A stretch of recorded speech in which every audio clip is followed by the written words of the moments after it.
গতিকে আমি খুব আশাবাদী নিৰ্বাচনৰ মূল উৎসৱ আৰু গণতান্ত্ৰিক ব্যৱস্থা এটা আমাৰ ভাৰতীয় যি ভাৰতীয় গণতন্ত্ৰ এইটো এটা মূল শক্তি।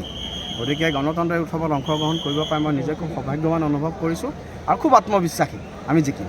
হয়, আপোনালোকৰ কি ইছ্যুৱে এইবাৰ বিশেষকৈ উন্নয়ন, সবকা সাথ সবকা বিকাশ সবকা বিশ্বাস সবকা প্ৰয়াস। মাননীয় প্ৰধানমন্ত্ৰী নৰেন্দ্ৰ মোদী ডাঙৰীয়া আৰু মাননীয় মুখ্যমন্ত্ৰী ডক্টৰ হিমন্ত বিশ্ব শৰ্মা ডাঙৰীয়া নেতৃত্বত আমাৰ চৰকাৰৰ যি উন্নয়নমুখী ৰাজনীতি, যি সবকা সাথ সবকা বিকাশৰ ৰাজনীতি, সেই ৰাজনীতি লৈ পেলাই আমি উন্নয়নৰ ইছ্যু লৈ পেলাই আমি ৰাইজৰ মাজত গৈছিলোঁ। মই চামগুৰি ৰাইজক মই প্ৰণাম জনাইছোঁ। নিৰ্বাচনৰ এতিয়াও হয়তো 3টা ৰাউণ্ড গৈছে। গতিকে এই 3টা ৰাউণ্ডত আমি যিমান ভাবিছিলোঁ তাতকৈ আমি বেছি ভাল ৰিজাল্ট এতিয়ালৈকে পাইছোঁ। গতিকে ভগৱানৰ ওপৰত বাকী ৰাইজৰ ওপৰত বিশ্বাস আছে। পৰৱৰ্তী কেনেকুৱা আশা কৰিছে? ভাল হ'ব আমাৰ, ভাল হ'ব। আপোনালোকে মই নিজে কৈছোঁ, মোতকৈ আপোনালোক বেছি অভিজ্ঞ। আপোনালোক ইমান দিন আপোনালোকে সাংবাদিকতা কৰিছে, মোতকৈ আপোনালোকৰ অভিজ্ঞতা বেছি যে এনেকুৱা ধৰণৰ ইলেকশ্যন ট্ৰেণ্ডৰ সময়।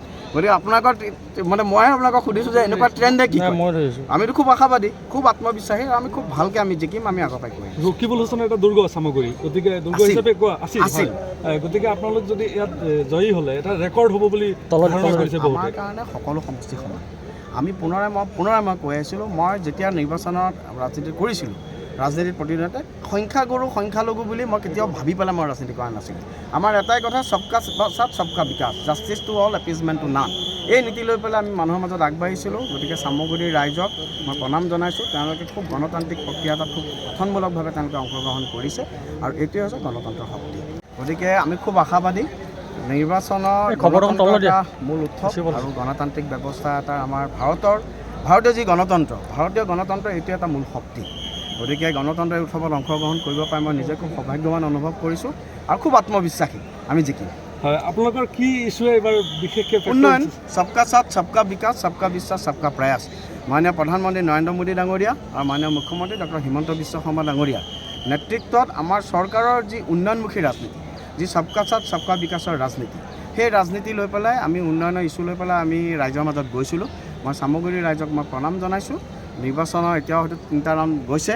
গতিকে এই 3টা ৰাউণ্ডত আমি যিমান ভাবিছিলোঁ তাতকৈ আমি বেছি ভাল ৰিজাল্ট এতিয়ালৈকে পাইছোঁ।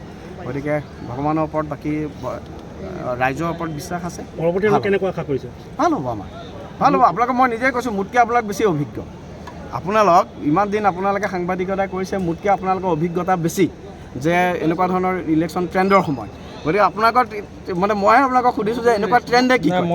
আমিতো খুব আশাবাদী, খুব আত্মবিশ্বাসী, আৰু আমি খুব ভালকৈ আমি জিকিম, আমি আগৰ পৰাই কৈ আছোঁ। ৰকিবুল হুছেইনৰ এটা দুৰ্গ চামগুৰি, গতিকে দুৰ্গ হিচাপে কোৱা আছিল। গতিকে আপোনালোক যদি ইয়াত জয়ী হ'লে এটা ৰেকৰ্ড হ'ব বুলি ধাৰণা কৰিছে। আমাৰ কাৰণে সকলো সমষ্টি সমান।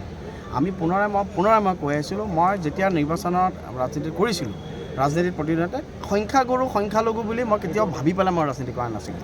আমাৰ এটাই কথা, সবকা সাথ সবকা বিকাশ, justice to all appeasement to none. এই নীতি লৈ পেলাই আমি মানুহৰ মাজত আগবাঢ়িছিলোঁ। গতিকে চামগুৰিৰ ৰাইজক মই প্ৰণাম জনাইছোঁ। তেওঁলোকে খুব গণতান্ত্ৰিক প্ৰক্ৰিয়া এটাত খুব গঠনমূলকভাৱে তেওঁলোকে অংশগ্ৰহণ কৰিছে, আৰু এইটোৱে হৈছে গণতন্ত্ৰৰ শক্তি।